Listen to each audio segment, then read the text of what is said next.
It's one of psychology's greatest hits, the marshmallow test.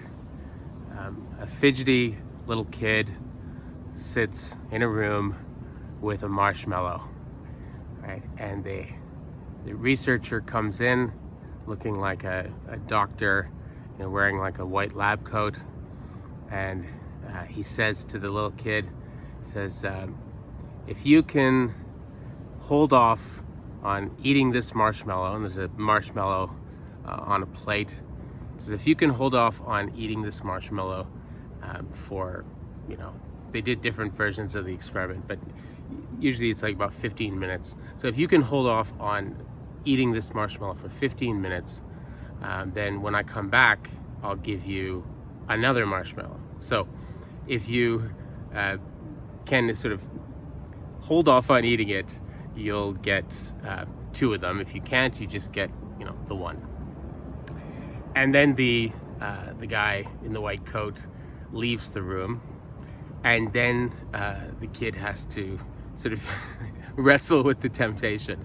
And I recommend that you go and look on YouTube for there's lots of clips from the marshmallow test that are on YouTube. They are absolutely hilarious and adorable, because these little kids, they don't realize that there's like hidden cameras inside the room, right? They think that they're alone, and so you see some of these kids like just immediately like snatch the marshmallow up and eat it right away, and then there's some of them that hold off for 5 minutes and then they cave. Some of them make it to 10 minutes and then they cave. Some of them do these hilarious things where they like pick up the marshmallow and they'll pinch a little bit off of the bottom, right? And they'll and they'll then put it back. And so one kid, he like keeps pinching little bits. He ends up kind of like hollowing out the marshmallow. It's absolutely hilarious, right? And then of course some of the kids are able to go the distance, and they wait until the guy comes back and they get their reward, right? Now what they did, this was a large longitudinal study, which means you're looking at people over a long period of time, right? So they went back and checked in on these kids 20 years later, and what they found is that the kids who couldn't resist eating the marshmallow, who failed the marshmallow test, they were on practically every indicator not doing well. They were more likely to be teen parents. They were more likely to have gotten in trouble with the law, to have had bad run-ins with the criminal justice system, to have criminal records. They were more likely to have dropped out of high school. They were more likely to have substance abuse problems, with drugs or alcohol. They were more likely to be depressed, to have mental health problems. They were more likely to be obese. I mean, it just goes on, right? And then they checked on them, even after that, and they found that kids who had failed the marshmallow test were more likely to be later on in life to be unemployed, to be divorced, to be in prison, on pretty much every indicator. They were more likely to cheat on their spouses. It just goes on. So the takeaway point that people got from the marshmallow test for a very long time was a pretty conservative one, a pretty, some might even say a little reactionary one, right? It was the idea that this thing was testing these kids, their willpower, right? Their ability to delay gratification, their ability to repress their desires and to have basically impulse control, right? And that this was a kind of innate quality, right? And so essentially they're saying that the kids who failed the marshmallow test, in some way they kind of had bad character, right? They were just like not very good people in some way, right? And that's why they end up having all of these problems later on, right? yeah, this test was brought up to justify all sorts of things. I won't go into that, but turns out we were completely wrong about what the real takeaway point of the marshmallow test was, right? Because there were some sociologists who decided, this doesn't make sense, right? And a lot of the greatest hits of social psychology, everything from the Milgram experiment to the Stanford prison experiment to all of these kind of greatest hits of psychology, and especially of social psychology, were kind of being called into question, right, in the last sort of 15 years, very much since around kind of 2005 is when the exposés started, and you had this new generation of people within the field who were far more kind of mathematically and statistically competent and sophisticated than a lot of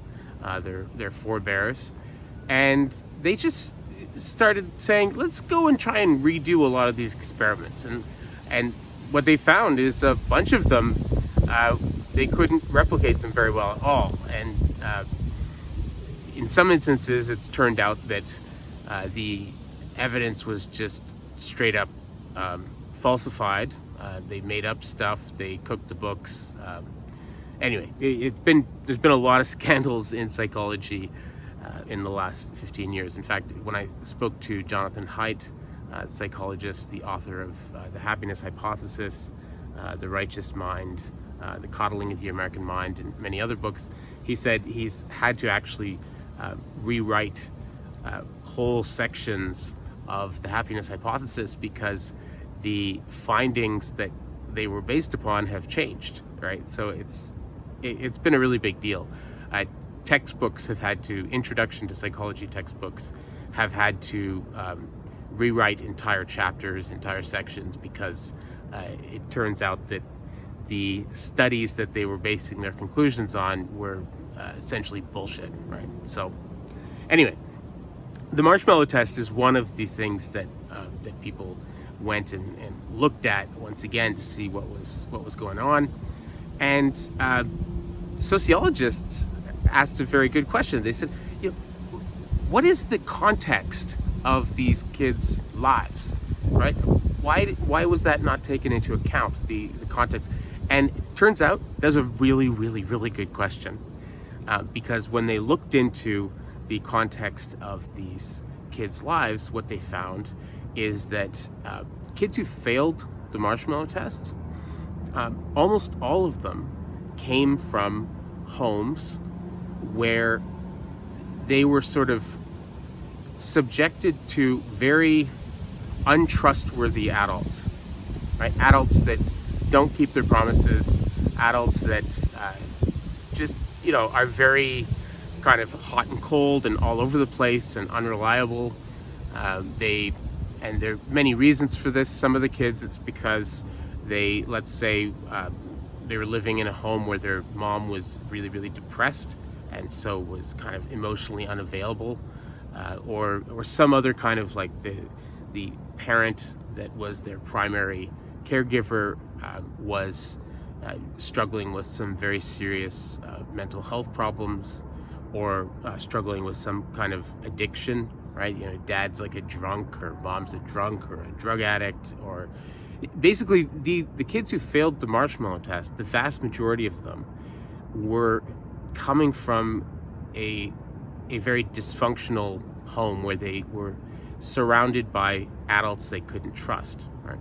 Now, the flip side is when they looked into the kids who passed the marshmallow test, who were able to delay gratification until the guy came back and with the second marshmallow, it turns out almost all of them came from homes where they were surrounded by loving adults who kept their promises, adults who had their shit together, and were able, that you could rely upon, right? Now, that doesn't necessarily, that could be that they had two parents, their mom and their dad, and that was their support, but not necessarily. It could be a single parent home with one really solid parent. I mean, one solid mother, most likely, or maybe in some instances a father. It could be, that they lived with an aunt or an uncle, or they lived with a grandmother or something like that. It didn't necessarily mean that it had to be like their parents, but the kids who passed the marshmallow test, these are very young kids, and they came from homes with parents that keep their promises and are trustworthy. And so really what was being tested in the marshmallow test was not the kids' willpower. What was being tested was their faith in the adult world, right? Their trust in adults, right? So the kids who come have been dealing with really flaky adults since they were, little kids. When an adult comes in the room and says, "Trust me, I'll be back in 15 minutes with another marshmallow," they think, their initial thought, I mean, it's probably not exactly conscious, but on an emotional level, they think, well, maybe he's going to come back. Maybe he's just going to totally space it. The way my dad always spaces it when he says we're going to go to the biodome on Saturday, but then Saturday comes around and he just completely forgets it. And, when I bring it up to him, he goes, oh, right. I don't feel like doing that today. I'm really tired. Maybe we'll go tomorrow or next weekend, or, something like that. If they've grown up in a home where when an adult says something is going to happen, it happens. And if it doesn't happen, there's a good reason, an explanation for why it didn't happen, right? You're not dealing with these flaky, capricious people, right? So when the adult says, I'll be back in 15 minutes, they just automatically assume, well, yeah, he's going to be back in 15 minutes because adults tell the truth. They do what they say they're going to do, right? So really what was being tested there was not their willpower, but their faith in the adult world, right? So what you could say about the kids who passed the marshmallow test is that they are naive, right? And I don't mean that in a bad way at all. I mean that actually in the best possible way. They're naive in the sense that they just assume that adults are going to do what they say they're going to do, right? Now, I think there's actually a wisdom in naivete, right? Now, I don't think it's the only kind of wisdom. There's different kinds of naivete. There's a wisdom in that sort of innocence, that innocent trust in the adult world. I would never say for a second that it's not fraught with some problems. Obviously, trusting kids can be taken advantage of. Just ask all those kids who are abused by priests that they trusted, or their coaches, and other things like that. So no, I absolutely understand that being trusting is not without its problems. But I think in our day and age, we tend to sort of really underappreciate how many things become visible when you have that kind of innocence, right? We tend to sort of, especially we talk about privilege a lot, right? And there's a presumption among a lot of people in our culture that somehow people who are underprivileged, people who are members of some kind of oppressed kind of minority group, whether it be because of sexual orientation or race or religion or what, poverty, you name it, right? We tend to have this assumption that people who are underprivileged see things far more clearly than people who are privileged. That people who are privileged are somehow stupid and they're blind, right? And it is the underprivileged people who see things as they actually are. I think this is at least half wrong, right? Now, absolutely, I think, because generally speaking, what this ends up being is a defense of the cynical perspective, right? To see everything as power, to see everything as bullshit and hypocrisy, and I'm going to tell you, how things really go, right? Now, I think it's absolutely true that underprivileged people see things, they see problems, they see weaknesses, they see things about the world that privileged people miss. I think that's obviously true. Obviously true. I know when I talk to, just like growing up here in Montreal, when I talked about my experience in dealing with the police, for instance, as a white kid, it was radically different than the experience of the police that my black friends or my Mohawk friends had, right? Totally different experience, right? So talking to people who are less privileged, talking to people who are poor, who face like different struggles, that's important, right? You're going to get a lot of truth and wisdom and knowledge from those people. But I think it's also true that privilege reveals just as much as it conceals, right? So I also think that there's things that if you just see things through the cynical perspective, if you just like think everything is a lie, everything's a lie, you're missing a lot as well, right? So if you have never seen the adult world work in a trustworthy way, that'll prepare you to deal with untrustworthy people. That'll help you to deal with crappy people, but it's not going to help you very well to deal with decent, nice people, because you're always going to be second guessing them. You're always going to be assuming the worst out of everybody, which is going to make it very difficult for anybody to work with you or to be in a relationship with you, you're going to miss out on a great deal, right? So this is one of those things, right, that has to be experienced to be believed, which is obviously a topic that we are going to come back to again and again over the course of this semester, because there are basic experiences that you need to have in order to be able to talk about them. So for instance, if you were born blind, right, there's no way for me to explain to you what the color blue is, right? I can say, well, it's the color of the sky behind me with some fluffy white clouds in it, right? But if you've never seen a blue thing, there's no way for me to explain to you what blue is, because every reference to a blue thing makes reference to another blue thing, right? So you need to have the experience of seeing blue. If you've never been in love before, you might be tempted to conclude that love is a myth, that it's some sort of it's bullshit, it's not real, right? You need to have experienced being in love to be able to talk about love, right? If you haven't had the experience, it's going to be pretty much impossible for even the best explainer to explain what it's like, right? If you've never experienced good government in your life, you might be tempted to conclude that good government is a myth, right? And some of the really hardcore libertarians or anarcho-libertarians seem to go in that direction, right?